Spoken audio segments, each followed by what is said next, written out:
할렐루야. 오늘도 수요 예배 가운데 나오신 우리 모든 성도 여러분들을 환영하고 축복합니다. 한 주의 중간에 또 우리 수요 예배 가운데 나오셔서 하나님 앞에 우리의 신앙을 점검받고 또 주님의 은혜로 남은 한 주를 또 힘내서 힘차게 살아가는 우리 귀한 성도 여러분들 되시기를 소망합니다. 우리 시간 함께 기쁜 마음으로 박수치며 함께 찬양 가운데 예배 가운데로 나아가겠습니다.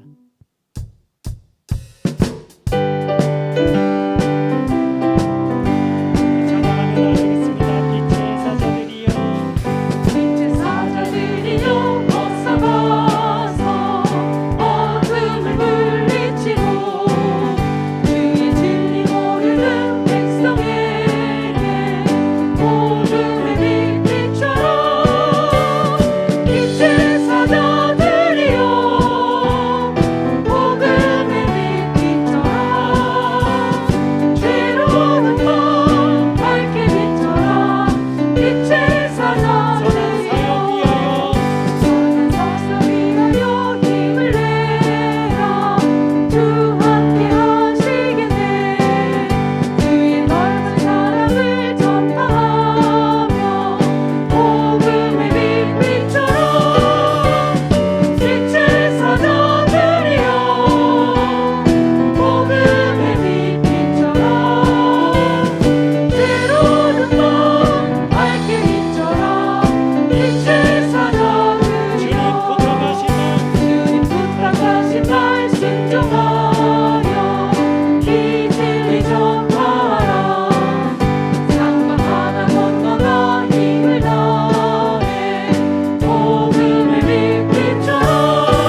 오소서 주님. 오소서 주님 나의 마음을 선한 것 하나 없습니다. 그러나 내 모든 것 주께 드립니다. 사랑으로 안으시고 날 새로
그것을 주목하소서.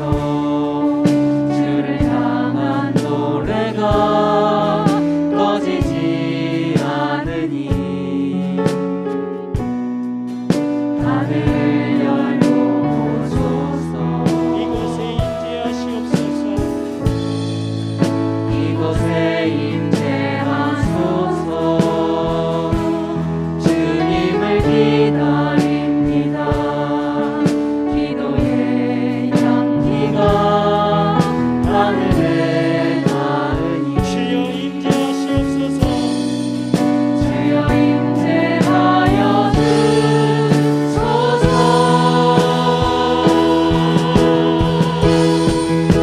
이곳에 오셔서 이곳에 앉으소서. 이곳에서 드리는 예배를 받으소서.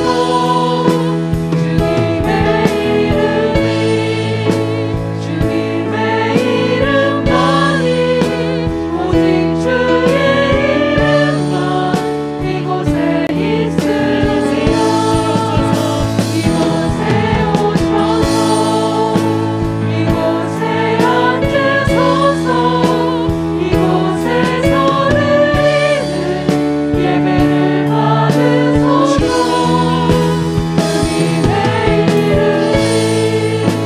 주님의 이름만이 오직 주의 이름만 이곳에 있으리라.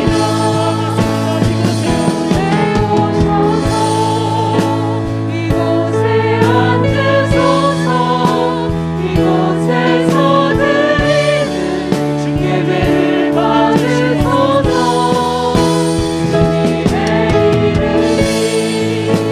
주님의 이름만이 오직 주의 이름만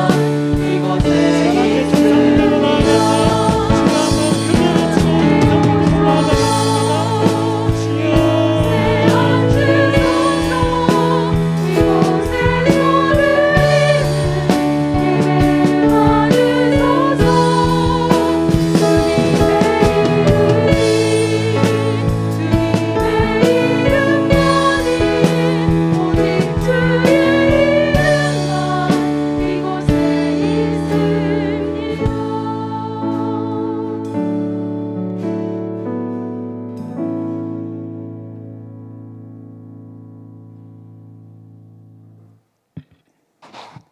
하나님 아버지, 거룩한 주일 지금까지 은혜 받게 하시고 이 시간 전도 폭발 훈련 수요반 33기, 하여반 33기, 수요반 37기 수료 예배를 주님께 드리게 하여 주심을 감사합니다. 주님, 전도 폭발 훈련 수료 예배를 계기로 저희들에게 영 구원을 위한 열정이 타오를 수 있도록 심령의 불을 붙여 주시옵소서. 주님처럼 한 영혼을 사랑하고 불쌍히 여기는 마음이 저희들 심령 속에 깊숙이 젖어들게 하시고 주님이 사랑의 빚진 자임을 늘 깨달아 구원의 복음을 힘써서 전할 수 있는 전도자의 사명을 잘 감당케 하여 주시옵소서. 주님, 저희들이 주님의 복음을 전하는데 도구로 합당하게 쓰임받기 위하여 저희들이 인격과 삶도 늘 변화되기를 원합니다. 복음을 전하다가 그 어떤 핍박이 다가온다 할지라도 하늘의 상급을 바라보며 끝까지 전도자의 사명을 잘 감당케 하여 주시옵소서. 주님, 근본 훈련 과정을 통하여 주님의 복음을 전하는 여러 가지 방법을 배우고 실습을 했습니다. 주님, 주님의 나라 확장에 저희들을 도구로 사용하여 주시옵소서. 전도 폭발의 훈련에 성도님들 모두가 동참케 모든 여건을 허락하여 주시고 저희들에게 열정과 믿음을 주시고 때를 얻든지 못 얻든지 힘써서 복음을 전할 수 있도록 인도하여 주소서. 교회 부흥의 이력을 담당케 하여 주시옵소서. 귀한 간증을 허락하신 하나님께 감사드리고 간증을 통하여 우리 모두에게 배움의 시간도 허락하시고 다시 한번 모든 가정을 생각나게 하셔서 많은 은혜 베하여 주시옵소서. 주님, 코로나 전염병이 너무나 심한데 이 모이기도 힘든데 훈련 과정마다 수고한 모든 분들에게 부단한 노력과 헌신에 하나님의 놀라운 은혜가 임하시기를 기도합니다. 이 시간 귀한 말씀을 전하실 이영 목사님에게 권능을 더하시오. 말씀을 듣는 저희 모두가 은혜를 받아 전도자로서의 사명을 결단하는 귀한 시간이 되게 하여 주시옵소서. 예수 그리스도 이름으로 기도드립니다. 아멘.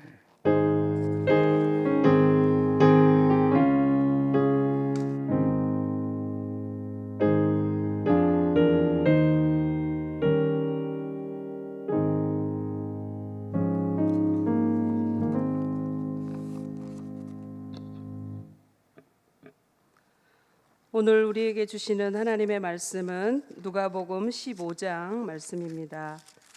누가복음 15장 25절에서 32절까지 말씀입니다. 제가 먼저 읽으면서 교독하겠습니다. 누가복음 15장 25절입니다. 마다들은 밭에 있다가 돌아와 집에 가까이 왔을 때에 풍악과 춤추는 소리를 듣고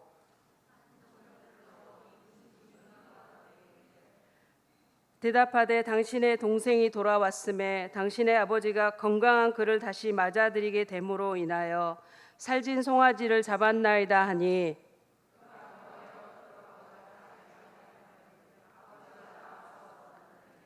아버지께 대답하여 이르되 내가 여러 해 아버지를 섬겨 명을 어김이 없거늘 내게는 염소 새끼라도 주어 나와 내 벗으로 즐기게 하신 일이 없더니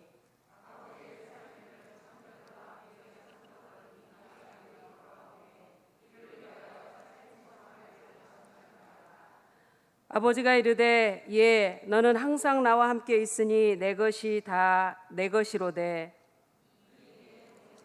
죽었다가 다시 살아났으며 내가 잃었다가 얻었기로 우리가 즐거워하고 기뻐하는 것이 마땅하다 하니라. 아멘. 예배에 나오신 여러분 사랑하고 축복합니다. 우리가 코로나 전국이지만 99명까지 모든 새벽 기도회, 수요 예배, 금요 기도회, 주일 예배, 매 예배마다 99명까지 예배 드릴 수 있습니다. 그래서 예배를 계속 우리 역청교회 공동체 예배를 살려가야 될 것 같습니다. 나 한 사람이 예배의 자리에 다시 돌아와 앉아서 하나님께 예배 드림으로 인해서 우리 공동체 예배를 계속 살리고 세워가야 될 줄로 믿습니다. 오늘 상반기 전도 폭발 훈련 수료 예배로 드리고 있습니다. 코로나 상황이었지만은 하나님의 은혜와 도우심으로 말미암아 14주 훈련과 현장 전도를 잘 마칠 수 있게 되었습니다. 오직 하나님께 감사와 영광을 올려드립니다. 여러분, 우리 교회의 영구표가 무엇인지 아십니까?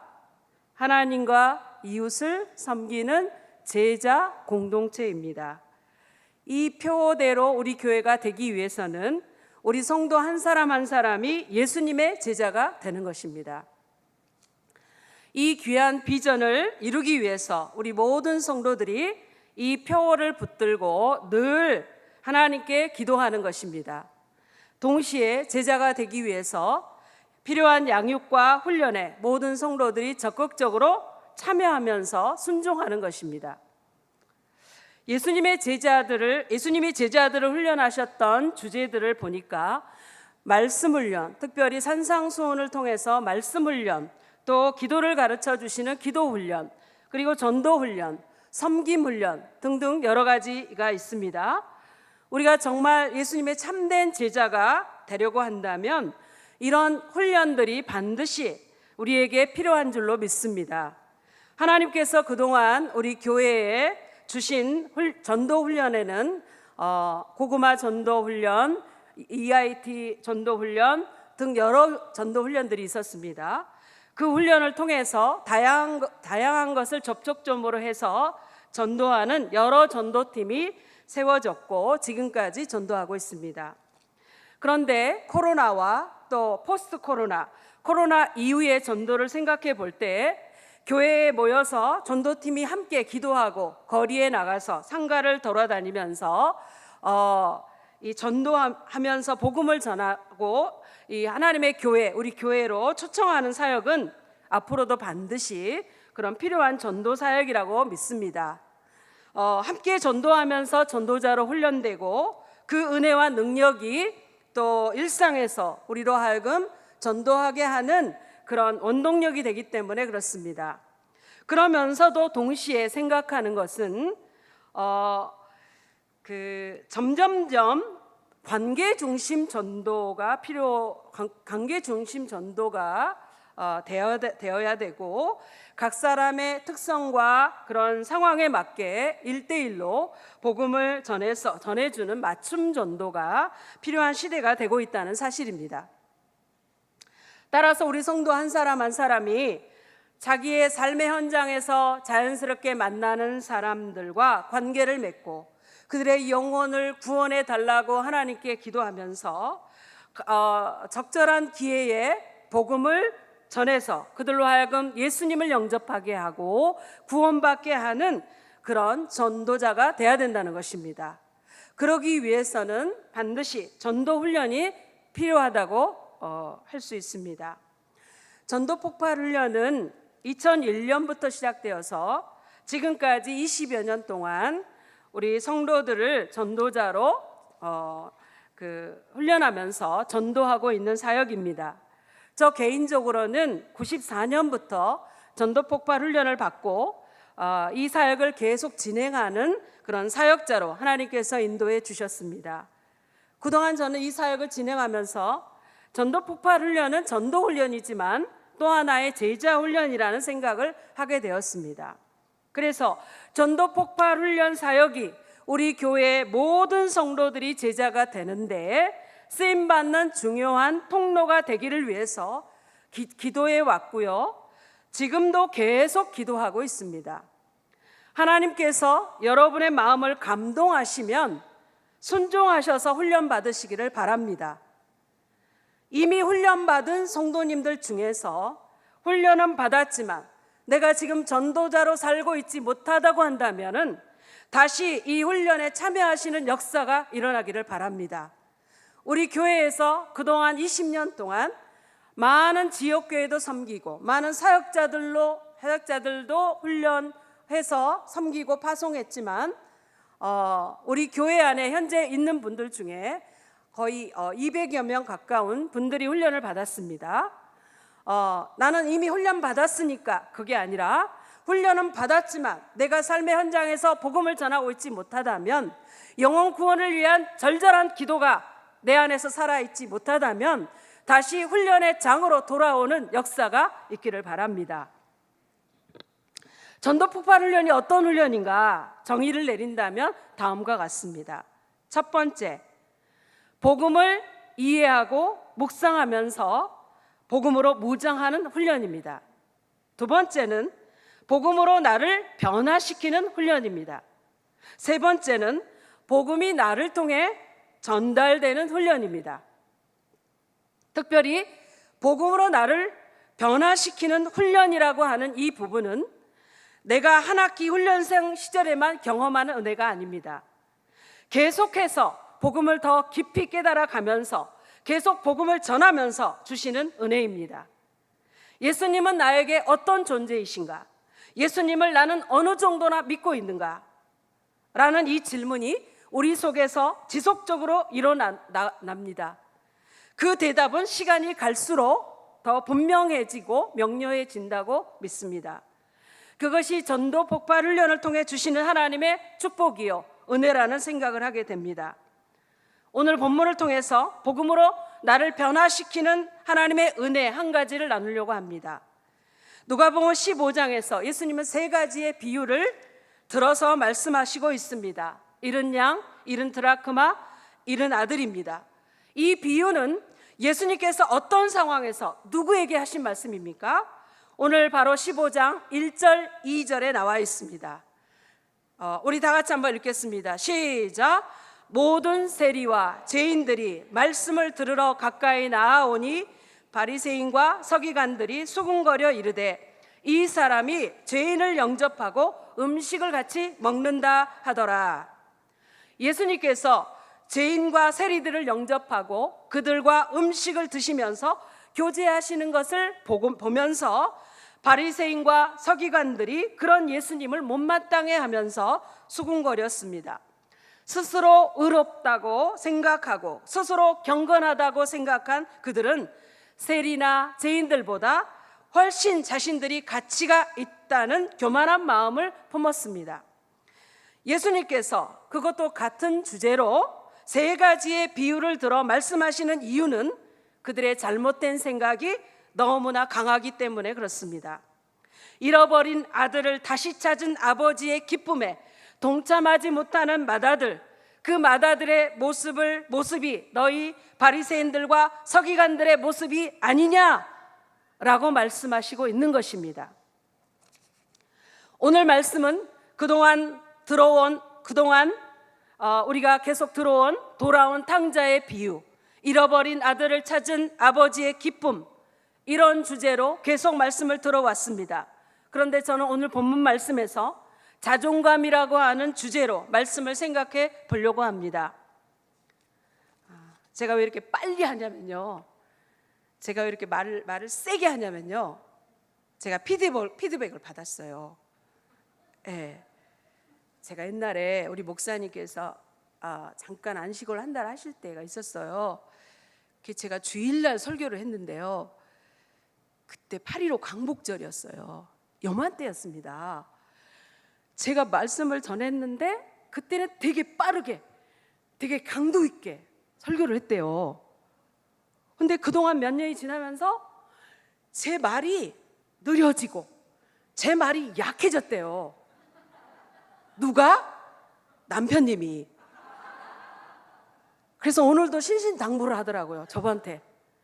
당신 빠르게 해야 돼. 빠르게, 강하게. 그래서 나이가 들었나 봐요. 그랬죠? 그렇기도 하지만 제가 시간이 별로 없어요. 그래서 잘 따라오시기 바랍니다. 좋으시는 분이 있으면은 그분이 이상한 겁니다. 먼저 둘째 아들입니다. 이 아들은 아버지가 임종을 맞이하지 않았는데도 유산을 미리 달라고 요구했습니다. 그는 아주 당돌한 아들로서 이것 자체가 불효의 행위를 범하고 있는 것입니다. 신명기에 보면 만일 아버지가 이런 아들을 고발하면 그 아들은 폐륜죄로 돌로 처형당할 수도 있었습니다. 그런데 이 아버지는 이 아들을 고발하지도 않고 아들을 야단치고 혼내지도 않고 아들이 요구한 대로 재산에서 그에게 줄 분깃을 나눠줍니다. 보통 둘째 아들은 아버지 유산의 3분의 1을 받기 때문에 그도 그렇게 받았을 것입니다. 장자는 다른 형제들에 비해서 2몫의 유산을 분배받기 때문에 그렇습니다. 둘째 아들은 다른 사람을 생각하거나 배려하지 않고 오직 자기 자신을 생각합니다. 아마도 아버지 집에서 살 때도 밭에 나가서 일하라고 하면은 하는 신용만 하다가 열심히 일하지도 않고 그랬을지도 모릅니다. 어떻게 하면 편하게 놀면서 재미있게 살아볼까, 이런 생각을 많이 했던 것 같습니다. 자기 자신의 욕망을 따라서 인생을 살아가려고 합니다. 그의 가족이나 그의 이웃들이 그를 볼 때 그는 그렇게 좋은 평가를 받지 못한 사람이었을 수도 있습니다. 오늘 본문 15장 12절 이하에 보면 그런 그가 아버지 집을 떠나서 먼 나라에 가서 어떻게 살았는지, 어떻게 되었는지 자세히 설명해 주고 있습니다. 허랑방탕하여 재산을 낭비하고 없앤 후에 궁핍하게 됩니다. 돼지치는 일꾼이 되었는데 돼지가 먹는 지업 열매도 없어서 굶고 굶어서 배고파서 죽게 되는 상황에 놓이게 됩니다. 그의 자존감은 아마도 바닥을 쳤을 것입니다. 자존감이라고 하는 것이 무엇입니까? 스스로 품위를 지키면서 본인을 존중하려고 하는 마음입니다. 다른 말로 하면 자신을 소중하다고 생각하는 것입니다. 여러분의 자존감은 어떻습니까? 여러분의 자존감은 높습니까? 자존감은 주관적인 개념이면서 긍정의 개념입니다. 자존감이 높을수록 어려운 상황 속에서도 좌절하지 않고 견디고 버티고 일어섭니다. 궁극적으로는 승리에 갑니다. 그러나 자기 자신이 생각할 때도 자신이 마음에 안 들고 불만족스러워한다면 이런 사람은 자존감이 낮은 사람입니다. 저는 어떨 것 같습니까? 자존감이 높을 것 같습니까? 낮을 것 같습니까? 저는 자존감이 엄청 높은 사람입니다. 저는 열등감이 별로 없는 사람입니다. 상황이나 환경을 보면 열등감이 많았을 사람인데 하나님의 은혜로 열등감이 없이 높은 자존심을 가지고 살아왔습니다. 사실은 오늘 이 말씀은 제가 이 복음 안에서 나를 변화시키는 그 하나님의 은혜를 제가 체험하고 제 은혜, 체험된 은혜 안에서 이 말씀을 준비하게 됐습니다. 전 열등감이 없는 게 문제야. 그런 생각을, 그런 말도 많이 했습니다. 여러분, 보통 자존심과 구별해서 생각할 수 있습니다. 자존심은 남들과 비교하면서 자신이 잘났다고 생각하는 마음입니다. 여러분 어떻습니까? 여러분 자존심이 셉니까? 남에게 굽히지 않은 채 본인의 품위를 지키려는 마음입니다. 자존심은 상대적인 개념이면서 부정적인 개념이 있습니다.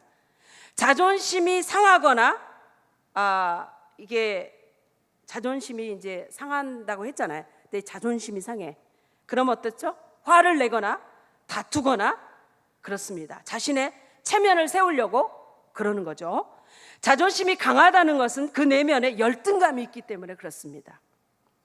그래서 다른 사람을 잘 비판하고 문제가 일어나면 다른 사람의 탓으로 돌릴 때가 많습니다.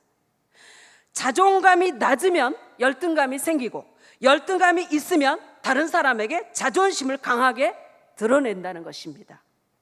말하자면 자존감은 높아야 되고 자존심은 내려놔야 되죠. 그런데 우리가 거꾸로 살 때가 많습니다. 자존감은 낮고 자존심은 세가지고 어때요? 늘 자존심의 센 거를 드러내고 삽니다. 이 둘째 아들은 타국에서 굶어 죽게 된 상황 속에 있습니다. 후회도 많이 했을 것입니다. 그의 자존감은 극도로 낮아져 있었을 것입니다.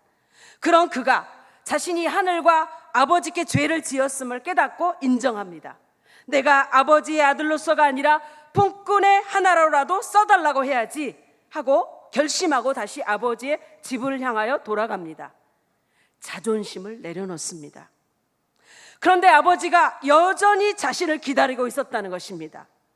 거리가 아직 먼데 아버지가 먼저 보고 달려와 자신을 안고 입을 맞추시는 것입니다. 그 아버지가 자신을 여전히 아들로 대우하시고 자신이 살아 돌아왔다는 사실 하나로 기뻐하며 잔치를 배설해 주시는 것입니다. 자신은 아버지의 그 사랑을 받을 만한 자격이 없는 형편없는 불효자인데도 말입니다. 그의 눈에는 많은 눈물이 흘려내렸을 것입니다. 그 아버지의 사랑, 그 아버지의 긍휼과 은혜 안에서 나에게 있는 열등감이 치유되고 낮은 자존감이 건강하고 높은 자존감으로 세워지는 것, 이것이 복음의 능력인 것입니다. 질그릇과도 같은 연약한 아무런 자격이 없는 내 안에 보배 되시고 보물 되신 예수님께서 내 안에 오신 것입니다.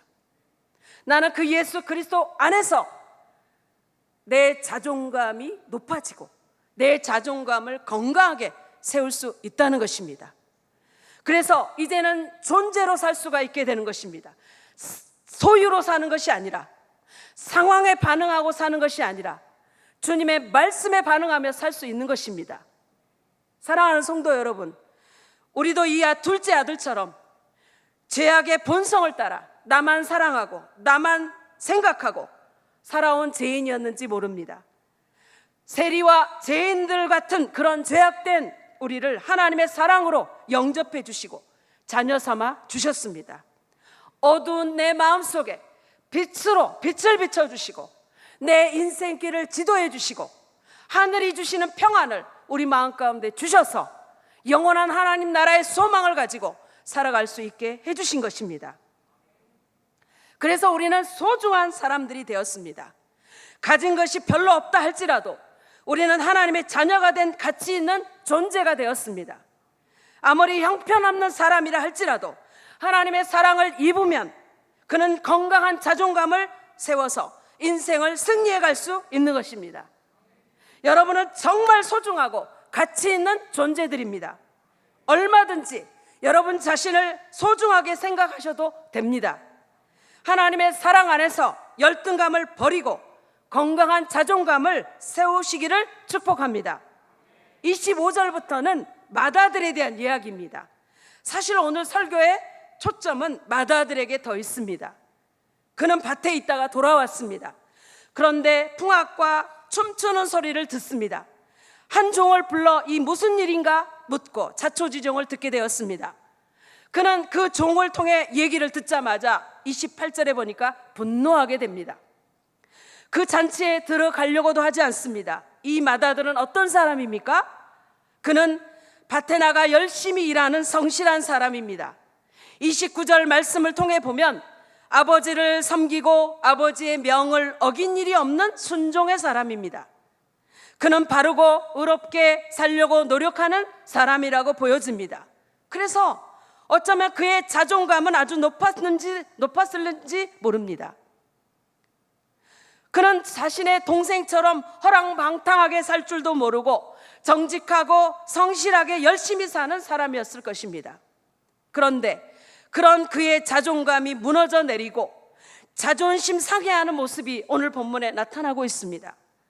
만약 그의 자존감이 건강했다면 그는 다시 돌아온 동생을 같이 기쁨으로 맞이할 수 있었을 것입니다. 그의 자존감에 문제가 있어 보입니다. 그가 가진 자존감은 자신의 의 위에 세워진 것입니다. 그래서 자신의 의가 다른 사람에게 인정받지 못할 때, 자신의 의에 합당한 대우를 받지 못할 때 자존감이 흔들리고 떨어집니다. 자신보다 의롭지 못한 다른 사람들을 공일히 여기지 못하고 용납하지 못합니다. 그 부분이 29절에서 30절에 나와 있습니다. 다 같이 한번 29절부터 30절까지 읽겠습니다. 시작. 아버지께 대답하여 이르되 내가 여러 해 아버지를 섬겨 명을 어김이 없거늘 내게는 염소 새끼라도 주어 나와 내 벗으로 즐기게 하신 일이 없더니 아버지의 살림을 창녀들과 함께 삼켜버린 이 아들이 돌아오매 이를 위하여 살진 송아지를 잡으셨나이다. 이에 대한 아버지의 대답은 무엇입니까? 31절입니다. 31절도 함께 보겠습니다. 시작. 아버지가 이르되 예 너는 항상 나와 함께 있으니 내 것이 다 내 것이로되. 맏아들은 항상 아버지와 함께 있었습니다. 아버지의 것이 다 자기의 것인데 여전히 아버지의 것이라고 생각했는지 모릅니다. 그래서 누리지를 못했습니다. 열심히 일해야 아버지의 사랑과 인정을 받는다고 생각했는지도 모릅니다. 맏아들의 문제는 무엇입니까? 아버지와 교제하면서 아버지의 사랑과 은혜를 느끼지 못하고 살았습니다. 그래서 아버지의 마음이 무엇인지도 알지 못했습니다. 집 나간 둘째 아들을 얼마나 기다리고 얼마나 애타하는지, 그 아들을 생각하면서 마음 아파하는지 그 아버지의 마음을 알지 못했습니다. 그가 자신이 아버지에게 얼마나 소중한 아들이고 소중한 존재인지를 알지 못했습니다. 그래서 아버지의 사랑과 은혜 안에서 자신의 자존감을 세우지 못하고 자신의 의 위에 자존감을 세웠다는 것입니다. 제가 바로 이런 사람이었더라고요. 저는 제 자존감이 건강하다고 생각했어요. 제 자존감이 건강하고 높다고 생각했어요. 그런데 하나님께서 이번 학기 이 복음 훈련과 전도 사역을 해오면서 어느 날 제 자신의 자존감이 제 자신의 의 위에 세워졌다는 것을 알게 됐습니다. 저는 되게 정직하고 성실하게 살아오려고 노력한 사람입니다. 저는 제 삶의 환경을 극복하면서 지금까지 살아왔습니다. 그래서 누구보다도 하늘은 스스로 돕는 자를 돕는다, 운명은 개척할 수 있다, 하기 나름이다, 막 이렇게 생각할 정도로 그렇게 살아왔어요. 그런데 내 의의를 사람들이 인정해 주지 않더라고요. 내 의의에 치명타가 오니까 내 자존감이 무너지는 것을 경험했어요. 그 슬픔이, 그 아픔이 얼마나 큰지 알 수가 없었어요. 며칠을 막 통곡하면서 왜 나는 더 잘해준 그 사람이 나에게 이렇게 내 마음에 상처를 줄까? 나의 잘한 거, 내가 도와준 거, 내가 올바르게 했는데 왜 내 의의는 이렇게 상처를 받을 수밖에 없을까? 그런데 가만히 하나님이 들여다보게 하셨는데 내 자존감이 나의 의의 위에 있었더라고요. 여러분 중에도 이런 분이 있을 수 있습니다. 누구보다도 성실하게, 의롭게, 바르게 인생을 살아오신 분들, 신앙생활도 그렇게 열심히 합니다. 새벽 기도도 빠지지 않고 열심히 예배 생활하고 열심히 합니다. 그런데 그래서 자기의 의의를 내려놓지 못합니다. 자기의 의의를 의지합니다. 자기의 의의가 아니라 하나님의 사랑과 은혜 안에서 나의 자존감을 세워야 되는데, 내 자신의 의의가 아니라 하나님의 의신 예수 그리스도 안에 내 자존감을 세워야 되는데 그러지 못하기 때문에 신앙이 더 이상 성장하지 못하고 정체되어 있는 것입니다. 내 믿음이 더 성숙하고 성장하고 더 성령 충만하지 못하는 이유가 있다면 내 의의가 아직도 나를 주장하고 내 의의가 내 의의 위에 내 자존감이 세워져 있기 때문에 그렇습니다. 갈라디아서 2장 20절이 도무지 내 안에서 이루어지지 않는 것입니다. 내가 사는 것이 아니라 내 안에 예수께서 사신 것이다. 예수 그리스도 안에 내 자존감을 세워야 합니다. 나의 존재를 구원자 되시고 삶의 주인 되신 예수님 안에 다시 세우는 것입니다. 그것이 내가 죽고 내 안에 예수가 사는 것입니다. 나를 사랑하는 것, 자기 의를 내려놓는 것입니다. 십자가에 못 박는 것입니다. 작은 아들은 자존감이 낮은 사람이었고 맏아들은 자신의 의의에 건강하지 못한 자존감을 세웠습니다. 그러나 복음은 우리로 하여금 하나님의 은혜와 사랑 안에 우리의 자존감을 세우게 해줍니다. 예수 그리스도 안에 우리의 자존감을 세우게 해줍니다. 내 안에 너 있다. 어서 많이 들어봤죠? 내 안에 너 있다. 2004년도에 파리의 연인이라는 파리의 연인 드라마가 있었어요. 시청률이 57.6%나 됐다고 해요. 저도 우리 여동생이 이사를 왔었는데 6개월 전에 그 동생이 파리에 집에만 가면 그 드라마를 또 보고 있는 거예요. 그래서 또 봤어요. 저도 집에 와가지고 너무 재밌더라고요. 근데 그 드라마에 나오는 명대사 중에 하나가 뭐냐면 내 안에 너 있다. 내 안에 너 있다. 그럼 어때요? 사귀는 남자친구가 내 안에 너 있다. 그럼 어때요? 그 여자친구는 까무라치는 거죠. 여러분, 내 안에 누가 있습니까? 야, 아멘, 할렐루야 합니다. 내 안에는 예수님이 계십니다. 나를 위해 죽으시고 부활하신 예수님, 나를 죽기까지 사랑하신 예수님, 모든 만물의 주인이신 예수님, 그 예수님이 내 안에 계십니다. 옛날에 제가 간증했어요. 전철 타고 가다 가방을 다 잃어버렸잖아요. 그래가지고 걸어가는데 하나님 은혜를 주시는 거야. 욕곡역에 내려가지고 나에게 있는 모든 것을 도둑이 훔쳐갈 수 있지만 내 안에 계신 예수님 훔쳐갈 수 없구나. 40분을 걸어갔거든요. 옛날에 소사역이 없어가지고 시외버스를 한 번 더 타야 되는데 해수권이고 지갑이고 가방 속에 있는데 선반위에다 놔뒀는데 누가 들어가 버린 거예요. 저는 서서 책을 읽으면서 가고 있었는데 그래 어떻게 막 걸어가는데 하나님이 막 그때는 진짜 성령 충만했어요. 그래가지고 도둑이 나에게 있는 모든 걸 훔쳐갈 수 있지만 내 안에 계신 예수님 훔쳐갈 수 없구나. 그게 너무 감사한 거예요.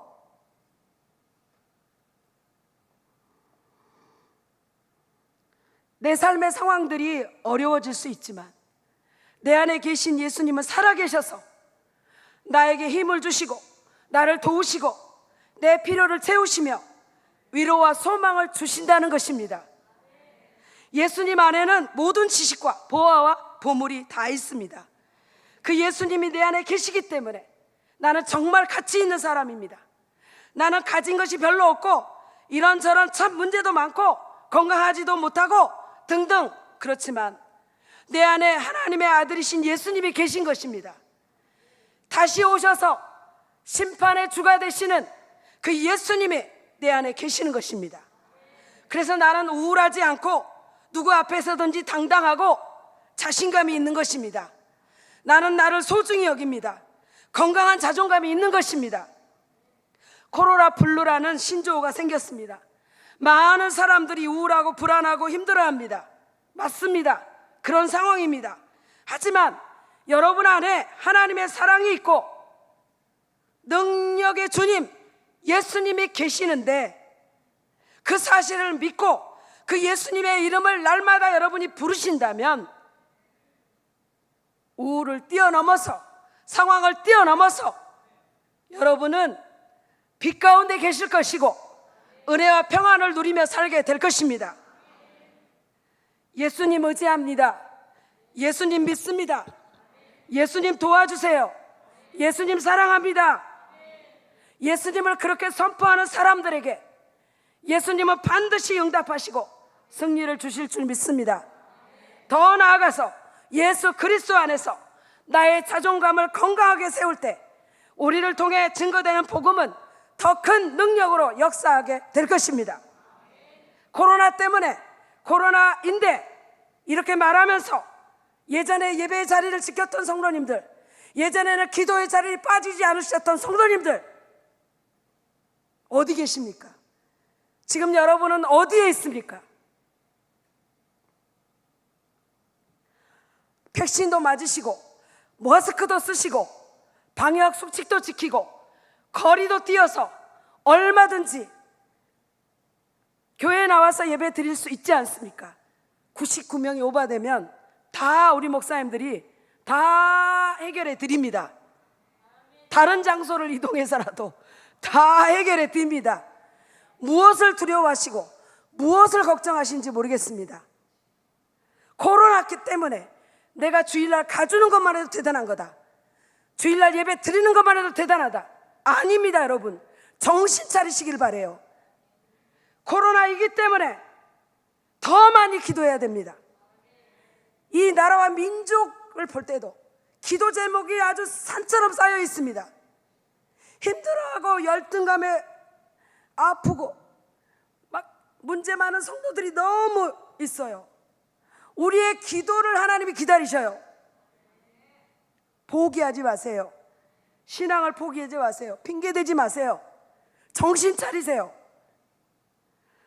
우울하고 힘들어하는 사람들이 많기 때문에 더 예수님이 필요한 것입니다. 그 예수님을 우리는 증거해야 될 줄로 믿습니다. 서로 격려하면서 함께 기도하면서 우리는 함께 복음을 전해 가야 될 줄로 믿습니다. 기도하겠습니다. 하나님 아버지, 오늘 저녁 감사드립니다. 전도 폭발훈련 수료 예배로 하나님께 드리고 있습니다. 하나님 아버지, 우리의 자존감이 어떠합니까? 예수 그리스도가 내 안에 계시고 그 예수 그리스도가 어떤 분인지 우리가 알고 믿고 있는데도 불구하고 여전히 열등감을 가지고 우울증을 가지고 하나님 상황에서 아버지 하나님 한숨을 쉬고 아버지 하나님 힘들어하며 살아가고 있지는 않습니까? 아버지여, 우리가 예수 그리스도 안에서 우리의 자존감을 건강하게 세워주시고 아버지 하나님 내 안에 계신 예수님을 의지하고 부르고 예수의 이름을 선포하면서 이 어려운 시기를 견디고 극복하고 승리해 갈 수 있게 하여 주시옵소서. 우리 역촌교회 모든 성도들 한 사람 한 사람 어디에 있든지 간에 하나님이여 믿음을 지키게 하여 주시고 예배와 말씀과 기도로 자신의 신앙을 깨우게 하시고 하나님 아버지 정신 차리게 하여 주시고 다시 영적으로 회복되게 하여 주시고 아버지 안에 승리할 수 있도록 도와주시옵소서. 예수님의 이름으로 기도하옵나이다. 아멘. 이제 수료증 수여가 있겠습니다. 담임 목사님께서 수료증 수여를 해주시겠는데요. 저희가 이번에 6분이 훈련생 수료하게 됐습니다. 그래서 순서대로 하겠습니다. 우리 훈련생 쫙 나오시고요. 일렬로 앞을 보고 서주시면 되겠습니다. 강은희 집사님, 김영길 집사님, 백성현 집사님, 이영숙 집사님, 이현숙 집사님, 천은옥 집사님. 제가 이 순서를 불렀는데요. 제일 먼저 강은희 집사님, 담임 목사님 앞을 보고 서주세요. 자, 강은희 집사님 이쪽으로 올라오세요. 옆으로 오른쪽 위로 올라오세요. 네. 예.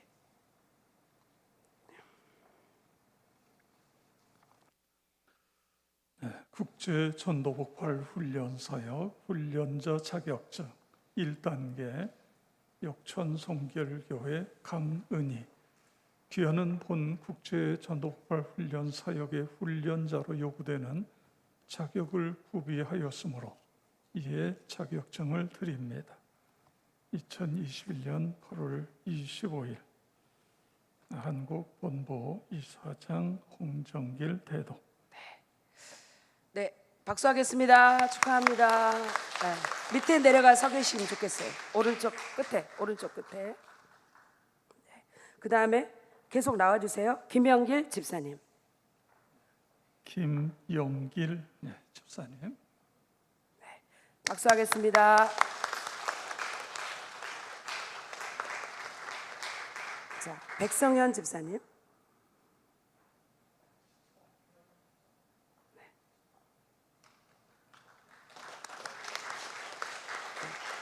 아니, 여기 앞에 계세요. 김영길 집사님. 이 김영길 집사 그대로 여기 계세요. 이영숙 집사님. 이영숙 집사님. 네. 이하 동문입니다. 네. 이현숙 집사님. 이하 동문입니다.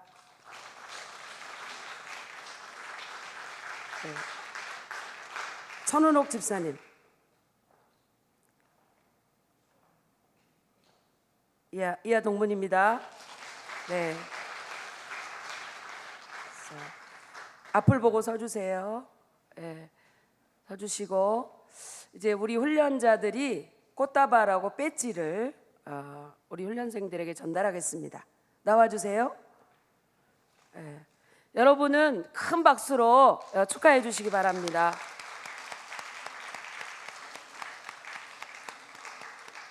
네. 이번 학기는 코로나 상황이었기 때문에 단계별 훈련은 진행하지 못했습니다. 1단계만 훈련생들만 훈련이 진행되고 현장 전도를 해왔습니다. 네. 네, 박수로 다시 한번 축하해 주시기 바랍니다. 이제 이번 학기 이 전도 폭발 훈련을 마치면서 하요반 팀장님 들어가 주시면 좋겠습니다. 네. 네, 하요반 팀장님이신 이혜경 권사님이 그냥 개인적으로 서술을 했어요. 이 훈련 사역을 정리를 한번 해보셨답니다. 근데 너무 은혜가 돼서요. 평소에 없었던 순서를 갖고요.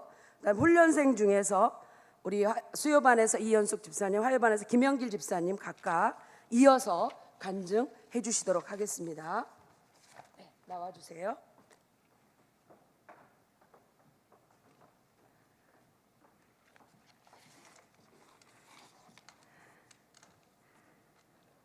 (33기가) 너무 은혜로워서 일주일 전인데요. 너무 쓰고 싶었어요, 글이. 그래서 썼습니다. 전도자 이혜경입니다. 코로나19로 전도 폭발 훈련을 작년 한 해를 쉬게 되었습니다. 7기부터 훈련에 참석한 이래로 처음 겪는 이 상황에 당황스러워하며 때를 기다리듯 한 해를 넘겼습니다. 그리고 올해는 조심스럽게 하나님의 도우심을 구하면서 믿음으로 33기를 시작하게 되었습니다. 그런데 1단계 훈련생이 우리의 염려를 넘어서 6명이 지원하게 되었습니다. 3월 23일 첫 모임을 가진 날 모인 전도자들과 함께 푸른 초장이 꽉 차고 줌을 통한 훈련이 시작되었습니다. 모든 것은 코로나19 이전의 훈련과 똑같이 이루어졌습니다. 달라진 것은 줌으로 예배를 여는 것, 그리고 현장 전도를 줌으로 공개 보고하는 것뿐. 나가면 있고 안 나가면 없다. 오직 예수, 오직 예수를 외치며 마스크를 쓰고 현장으로 향했습니다. 처음 훈련생과 함께 인근 공원을 찾았을 때 지금이 어느 때인데 이렇게 전도 나왔냐며 매스컴에서 부추긴 교회에 대한 반감으로 손사래를 칠 영혼들을 생각하며 지레 위축된 마음으로 현장 전도를 시작했습니다. 그런데 하나님은 우리가 발걸음을 전도 현장으로 향했을 때 먼저 일하기 시작하셨습니다. 그곳에는 상처받은 영혼, 땅끝에 선 영혼, 자신의 존재 가치를 모르는 영혼 등 하나님이 예비하신 여호와 일의 영혼들이 우리를 기다리고 있었습니다. 공공장소에서는 서론과 복음을 나누게 되어도 결심까지 가기는 참으로 어려운데 영접 기도까지 마칠 수 있도록 첫 현장 실습에 하나님은 우리 전도팀들에게 열매를 허락해 주셨습니다. 처음에 우리 팀 훈련생은 현장 전도에 대한 어려움이 많았습니다. 특별히 많은 사람이 있는 곳에서 낯을 가리는 자신의 성격을 뛰어넘지 못해서 암기된 복음이 입술로 자연스럽게 나오지 않아 훈련에 자신이 없음을 이야기하셨습니다. 훈련생을 위해 기도했습니다. 그리고 기도 후원자들에게도 기도 요청을 간곡히 드렸습니다. 훈련의 중반 부분을 넘어서면서 훈련생 집사님은 특별히 서론의 시작을 자신이 병약했던 경험을 나누시면서 만나는 대상자들에게 공감을 충분히 이끌어내심으로 복음을 나눌 수 있는 기회를 탁월하게 만들어 가셨습니다. 삶에 힘들었던 과정도 하나님은 이렇게 사용하시니 약할 때 강함으로 없음을 있음으로 바꾸어 가시는 하나님을 찬양할 수밖에 없습니다.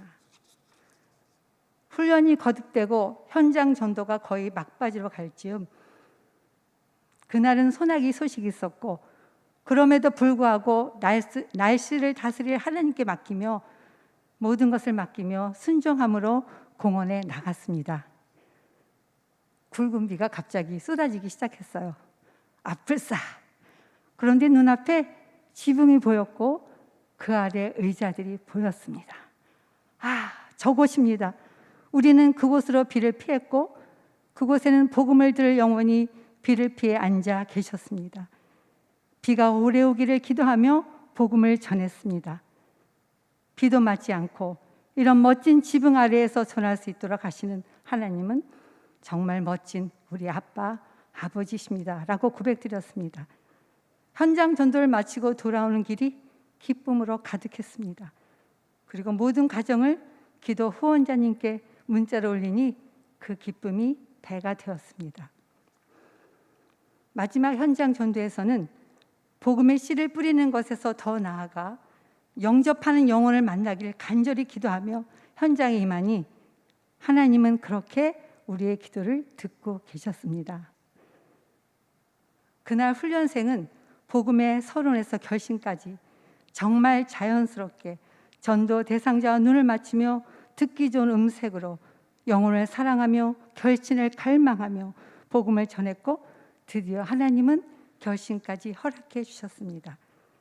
복음 암기가 생각만큼 안 돼요.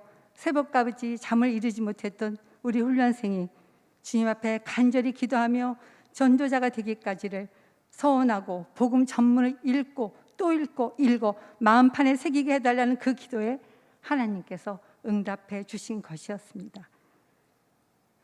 이제 우리 훈련생은 전도자로 세워질 것입니다. 땅끝까지 증인의 복음의 자판기로 서게 될 것입니다. 할렐루야, 살아계신 주님, 이번 33기는 돌아보면 모든 게 주님의 은혜였습니다. 전도 보고를 나누는 모든 전도팀은 영혼 사랑에 대한 갈급함과 복음을 전하려는 믿음의 열정으로 기적들을 체험하고 있었습니다. 마스크를 넘어서 주님께 순종함으로 말미암아 이런 그 사랑의 수고와 믿음의 역사와 소망의 인내를 감사드릴 뿐입니다. 백신 맞으셨어요? 요즘 마음이 어떠세요? 하나님 우리를 사랑하셔요. 끝까지 믿으셔야 합니다. 우리가 현장에서 복음을 시작할 때 하는 첫 마디입니다. 이제 다시 34기와 38기를 주님 앞에 의뢰하며 올려드립니다. 감사합니다.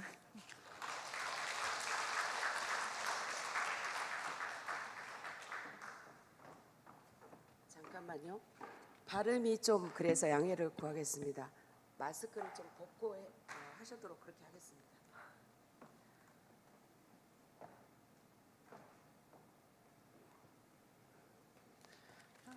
이현숙 집사입니다. 저는 세 딸을 키우고 있는 주부입니다. 첫째 딸이 4살 때 교회에 나가기 시작했고 그때부터 예수님을 믿게 되었습니다. 첫째 딸은 생후 5개월 때 심장 수술을 받았고 4살 때 뇌병변 판정을 받았습니다. 저는 그때 큰 충격과 심한 스트레스를 받았습니다.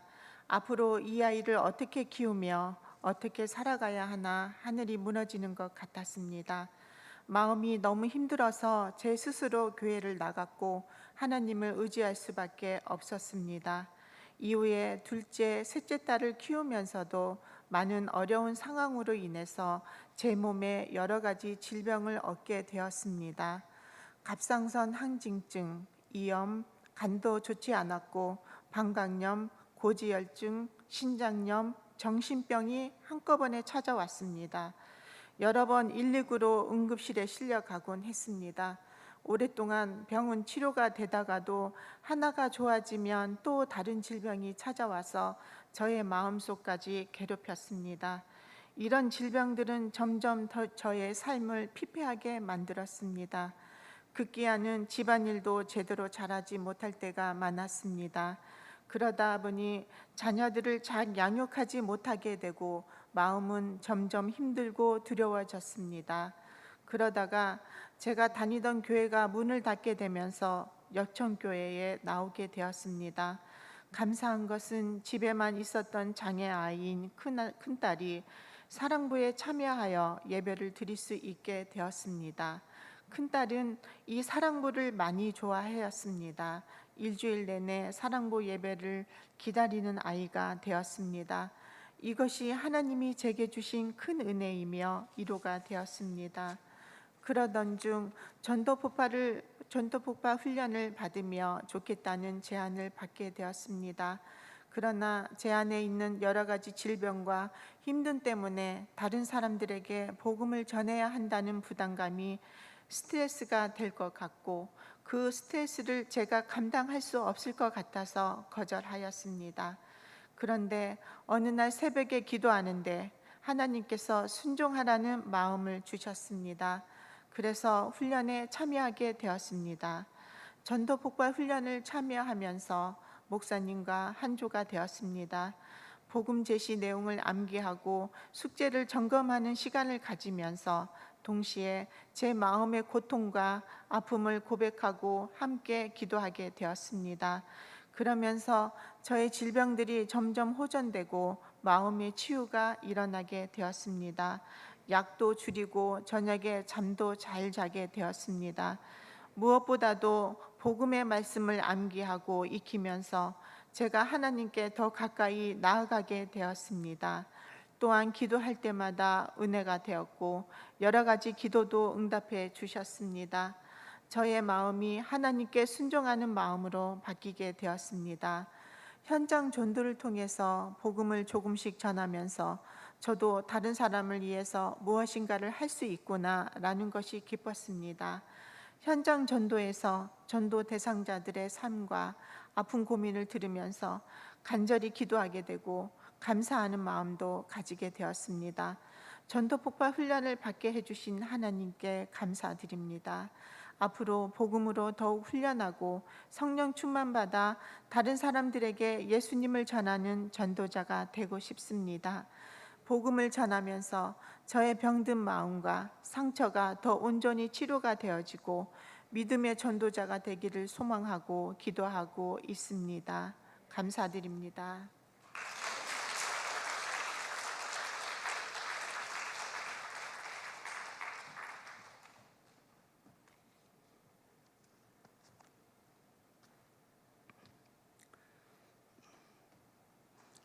김영길 집사입니다. 전도 폭발 훈련을 하기 전 저희 하루하루는 너무 무의미한 시간이었습니다. 코로나19로 예배도 비대면으로 드리다 보니 저희 신앙심도 조금씩 연약해짐을 느꼈습니다. 하루에 한 번 운동 삼아 걷는 것도 접으면서 거의 집 밖으로 나가지 않게 되고 그저 집 안에서 멍하니 시간을 보내게 되었습니다. 그렇게 저는 그림자 같은 삶을 살고 있었습니다. 그러던 어느 날 저희 마음속에 인간의 죄와 죽음에 대해 생각하게 되었고 건강하지 못한 저는 죽음에 대한 생각으로 두려움을 떨치지 못했습니다. 오늘이라도 이 세상을 떠난다면 과연 나는 천국에 들어갈 수 있을까? 안타깝게도 확신이 없었습니다. 저는 더욱 초조하고 불안해졌습니다. 그래서 저의 마음은 하나님께 향했습니다. 하나님,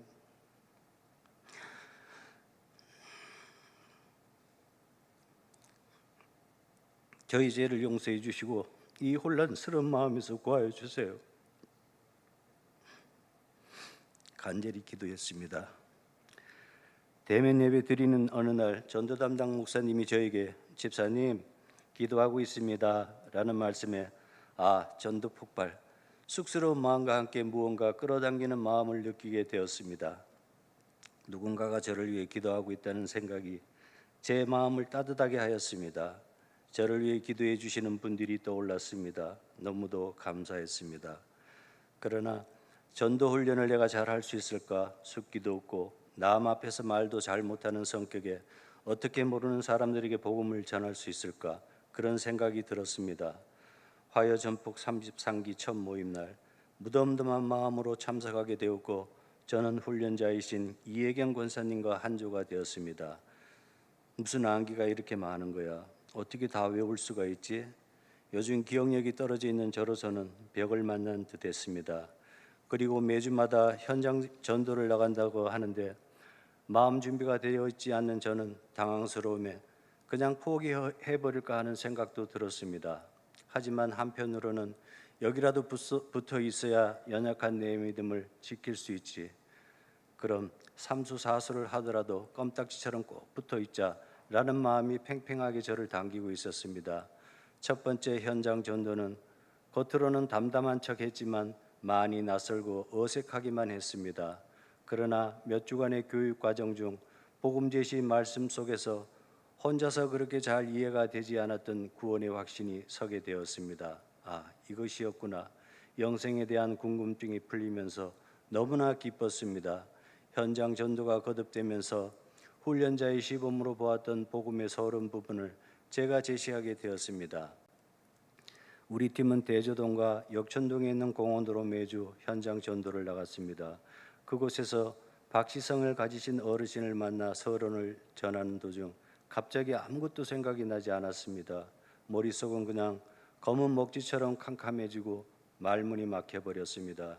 돌아오는 길에 훈련자는 그럴 때도 있어요 하고 위로하셨지만 마음이 무거워짐을 감출 수가 없었습니다.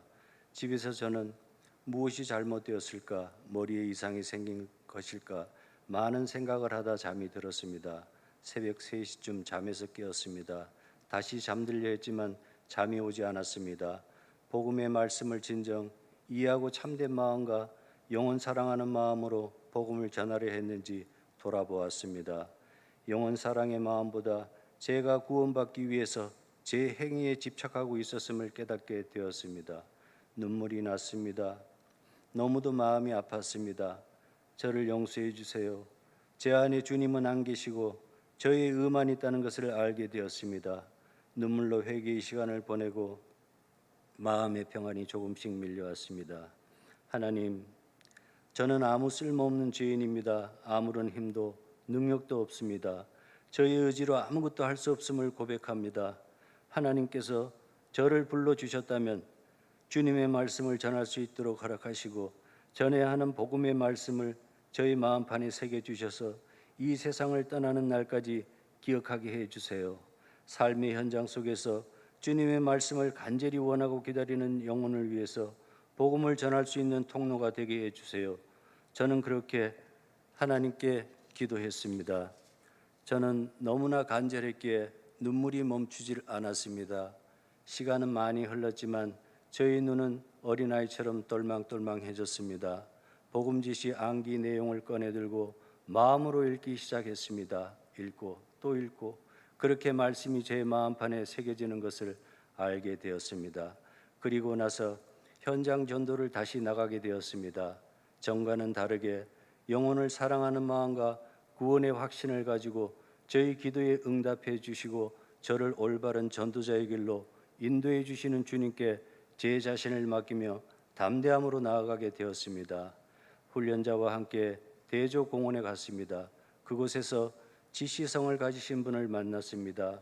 제가 처음으로 전체 복음을 전할 수 있었습니다. 훈련자는 그런 저를 동영상까지 찍어주셨습니다.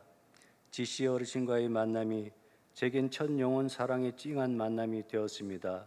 알 듯 모르는 듯 전해지는 그분의 힘들었던 삶이 제게 전달되었습니다. 약해지신 그분의 마음속에 예수님의 복음이 들어가서 조금이라도 평안해지셨으면 하는 마음이 간절해졌습니다. 전화번호를 가르쳐달라고 하셔서 알려주었는데 전화는 오지 않았습니다. 저는 지금도 그분을 위해서 기도하고 있습니다. 그분의 마음에 예수 그리스도의 복음이 가득 들어가기를, 그래서 그분의 삶이 행복해지기를 바라면서 이제 저는 참된 전도자로 세워질 수 있도록 33기 훈련생들과 함께 하나님께 기쁨을 드리는 전도자로 쓰임받기를 간절히 소망합니다. 우리 33기 전도 폭발 훈련생을 위하여 중보 기도해 주시는 많은 분들께 온 마음으로 감사드립니다. 중보 기도의 힘이 없으면 우리가 전도자로 세워질 수 없다는 것을 알기에 더욱 감사드립니다. 사랑하고 축복합니다. 저의 이야기를 끝까지 들어주셔서 감사드립니다. 모든 영광을 하나님께 올립니다.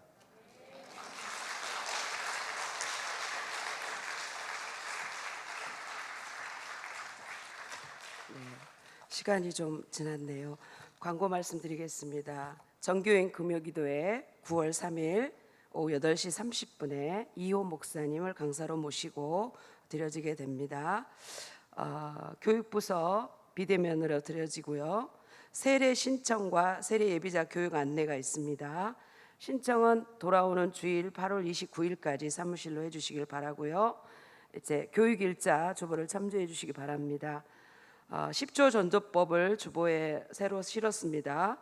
그것들을 마음에 이렇게 좀 여러 번 읽으시고 새기셔가지고 일상에서 만나는 사람들과 대화 나눌 때 활용해 보시기를 바랍니다.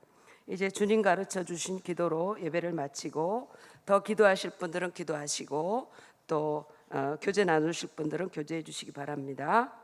하늘에 계신 우리 아버지, 아버지의 이름을 거룩하게 하시며 아버지의 나라가 오게 하시며 아버지의 뜻이 하늘에서와 같이 땅에서도 이루어지게 하소서. 오늘 우리에게 일용할 양식을 주시고 우리가 우리에게 잘못한 사람을 용서하여 준 것 같이 우리 죄를 용서하여 주시고 우리를 시험에 빠지지 않게 하시고 악에서 구하소서. 나라와 권능과 영광이 영원히 아버지의 것입니다. 아멘. 주여 한번 부르고 통성으로 기도하시겠습니다. 주여. 아버지 하나님 감사드립니다. 오늘 우리 전도파 수료예배를 가운데 잘 마치게 해주신 것을 감사드립니다. 한 학기 동안 수고한 우리 훈련자들과 전도자들과 아버지 우리 기도 원자들 하나님 아버지 기도해 주시는 모든 성도님들 하나님 아버지 일일이 기억하여 주시옵소서. 하나님 아버지 우리 모두가 올려받은 대로 아버지 하나님 제 삶의 현장에서 복음을 전하는 전도자로 승리하게 하여 주시옵소서. 우리의 인생을 다하는 날까지 하나님 복음을 전하며 살아갈 수 있도록 하나님 아버지 성령의 권능을 더하여 주시옵소서. 아버지 하나님 우리 사랑하는 역청교회 모든 성도들 한 분 한 분을 기억하여 주시옵소서. 아버지 하나님 날마다 하나님의 은혜를 구하며 하나님의 아버지 하나님 날마다 성령의 충만함을 구하며 아버지 하나님 말씀과 기도의 삶을 그 줄을 놓지 않게 하여 주시며 하나님 우리의 삶이 우리의 상황이 너무나 여러 가지 어렵고 힘듭니다. 하나님 아버지 불쌍히 여겨주시고 이 코로나19 아버지 하나님 주님께서 역사하여 주셔서 아버지 하나님 속히 확진자가 줄어들게 하시고 백신의 원활한 공급이 있게 하시고 하나님 아버지 주여 백신의 부작용이 없게 하여 주시기를 원합니다. 하나님 아버지 주여 우리의 일상이 다시 회복되게 하여 주시옵소서. 우리의 공동체 예배와 우리의 아버지 하나님 목장 모임과 우리의 모든 사역들이 다시 회복될 수 있도록 하나님 역사하여 주시기를 원합니다. 아버지 하나님 주여 우리 사랑하는 성도들 어디에 있든지 아버지 하나님 마음과 영혼과 육체와 아버지 하나님 모든 정신적인 것들을 아버지 예수의 보혈로